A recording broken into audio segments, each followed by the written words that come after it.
Friends, welcome to Srishti's kitchen. ಇವತ್ತಿನ ನಮ್ಮ ರೆಸಿಪಿಯಲ್ಲಿ pressure ಕುಕ್ಕರಲ್ಲಿ ಕೇವಲ 10ರಿಂದ 15 ನಿಮಿಷದಲ್ಲಿ ಫಟಾಫಟ್ ಅಂತ ರೆಡಿಯಾಗುವ ಒಂದು ಬೊಂಬಟ್ಟಾಗಿರುವಂಥ ಪಲಾವ್ ಹೇಗೆ ಮಾಡೋದಂತ ನೋಡೋಣ. ಮಕ್ಕಳ ಲಂಚ್ ಬಾಕ್ಸ್ಗೆ ತುಂಬ ಅಂದರೆ ತುಂಬ ಚೆನ್ನಾಗಿರುತ್ತೆ. ಇದರ ತಯಾರಿ ವಿಧಾನವನ್ನು ನೋಡೋಣ ಬನ್ನಿ.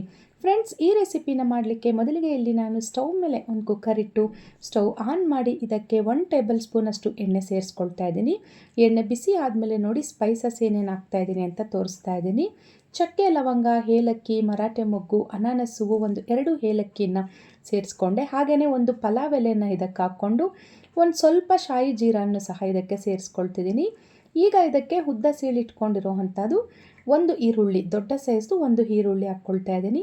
ಈರುಳ್ಳಿ ಸ್ವಲ್ಪ ಕಲರ್ ಎಲ್ಲ ಚೆನ್ನಾಗಿ ಚೇಂಜ್ ಆದಮೇಲೆ ಒಂದು 2 ಹಸಿರು ಮೆಣಸಿನ್ಕಾಯಿ, ಒಂದು ಟೊಮೆಟೊನ ಇದಕ್ಕೆ ಸೇರಿಸ್ಕೊಂಡು ಟೊಮೆಟೊ ಸ್ವಲ್ಪ ಸಾಫ್ಟ್ ಆಗೋವರೆಗೂ ಇದನ್ನು ಚೆನ್ನಾಗಿ ಈ ರೀತಿಯಾಗಿ ಫ್ರೈ ಮಾಡ್ಕೊಳ್ತಾ ಇದ್ದೀನಿ.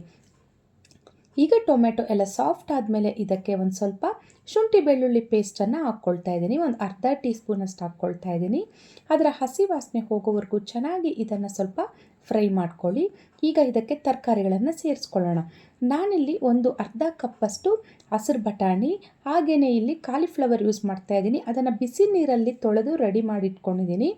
ಈಗ ಇದಕ್ಕೆ 1 ಕಪ್ಪಷ್ಟು ಬೀನ್ಸು, 1 ಕಪ್ಪಷ್ಟು ಕ್ಯಾರೆಟು, ಇಷ್ಟು ತರಕಾರಿಗಳನ್ನು ಹಾಕಿದ್ಮೇಲೆ ರುಚಿಗೆ ತಕ್ಕಷ್ಟು ಉಪ್ಪು, 1 ಚಿಟಿಕೆ ಅರಿಶಿನ ಹಾಕ್ಕೊಳ್ಳಿ. ಅರಿಶಿನ ಹೆಚ್ಚಾಗಿ ಬೇಡ, ಕಲರ್ ಡಾಮಿನೇಟ್ ಮಾಡುತ್ತೆ. ಹಾಗಾಗಿ ಈಗ ಕುಕ್ಕರ್ಗೆ ಬೆಲ್ಟ್ ಹಾಕ್ತೀರಾ ಈ ರೀತಿಯಾಗಿ ಮುಚ್ಚಿ ಒಂದು 5 ನಿಮಿಷಗಳ ಕಾಲ ಇದನ್ನು ಕುಕ್ ಮಾಡಿಕೊಂಡ್ರೆ ಈ ತರಕಾರಿಗಳೆಲ್ಲ ಸ್ವಲ್ಪ ಚೆನ್ನಾಗಿ ಬೇಯುತ್ತೆ. ಈಗ ಇದಕ್ಕೆ 1 ಟೀ ಸ್ಪೂನಷ್ಟು ಧನಿಯಾ ಪುಡಿ, ಒಂದು ಅರ್ಧ ಟೀ ಸ್ಪೂನಷ್ಟು ಅಚ್ಚಕಾರದ ಪುಡಿನ ಸೇರಿಸ್ಕೊಂಡು ಎಲ್ಲ ಒಮ್ಮೆ ಚೆನ್ನಾಗಿ ಮಿಕ್ಸ್ ಮಾಡ್ಕೊಳ್ಳಿ. ಇಲ್ಲಿ 2 ಹಸಿರು ಮೆಣಸಿನ್ಕಾಯಿ ಹಾಕಿದ್ದೀವಲ್ಲ, ಸೊ ಹಾಗಾಗಿ ಖಾರದ ಪುಡಿನ ಸ್ವಲ್ಪ ಕಡಿಮೆ ಹಾಕಿದ್ದೀನಿ.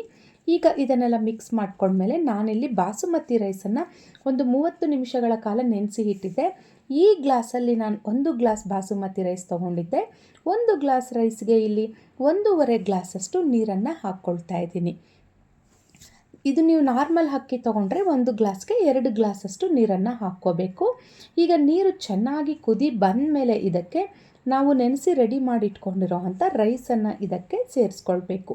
ರೈಸನ್ನು ಇದಕ್ಕೆ ಸೇರಿಸ್ಕೊಂಡ್ಮೇಲೆ ಒಮ್ಮೆ ನಿಧಾನಕ್ಕೆ ಈ ರೀತಿಯಾಗಿ ಮಿಕ್ಸ್ ಮಾಡಿಕೊಂಡು ಸಣ್ಣದಾಗಿ ಕಟ್ ಮಾಡಿಟ್ಕೊಂಡಿರೋ ಅಂಥ ಕೊತ್ತಂಬರಿ ಸೊಪ್ಪು ಹಾಗೆಯೇ ಪುದೀನ ಸೊಪ್ಪುಗಳನ್ನು ನಾವು ಈ ಒಂದು ಹಂತದಲ್ಲಿ ಸೇರಿಸ್ಕೊಳ್ಳೋಣ.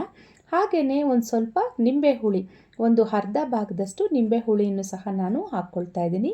ಈಗ ಒಮ್ಮೆ ಚೆನ್ನಾಗಿ ಕಲಸಿ ಕುಕ್ಕರ್ ಮುಚ್ಚಳನ್ನು ಮುಚ್ಚಿ ಒಂದು 2 ವಿಷಿಲ್ ಇದನ್ನು ಕೂಗಿಸ್ಕೊಂಡ್ರೆ ಘಮ ಘಮ ಅಂತಿರೋವಂಥ ಬೊಂಬಟ್ಟಾಗಿರೋವಂಥ ಸಿಂಪಲ್ಲಾಗಿ ಇಲ್ಲಿ ಪಲಾವ್ ರೆಸಿಪಿ ರೆಡಿ ಆಗುತ್ತೆ. ಇದು ಲಂಚ್ ಬಾಕ್ಸ್ಗೆ ಹಾಕ್ಬೋದು ಅಥವಾ ಬೆಳಗ್ಗೆ ಬ್ರೇಕ್ಫಾಸ್ಟ್ಗೂ ಸಹ ತುಂಬ ಅಂದರೆ ತುಂಬ ಚೆನ್ನಾಗಿರುತ್ತೆ. ಇದು ರಾಯ್ತ ಹೊಟ್ಟಿಗೂ ಸರ್ವ್ ಮಾಡ್ಕೋಬೋದು. ನಾನಿವತ್ತು ರಾಯ್ತ ಎಲ್ಲ ಮಾಡಿಲ್ಲ, ಬರೀ ಪಲಾವ್ ಮಾಡಿದ್ದೆ. ನೋಡಿ ಫ್ರೆಂಡ್ಸ್, ಈಗ 2 ವಿಷಿಲ್ ಆದಮೇಲೆ ಓಪನ್ ಮಾಡಿದ್ದೀನಿ.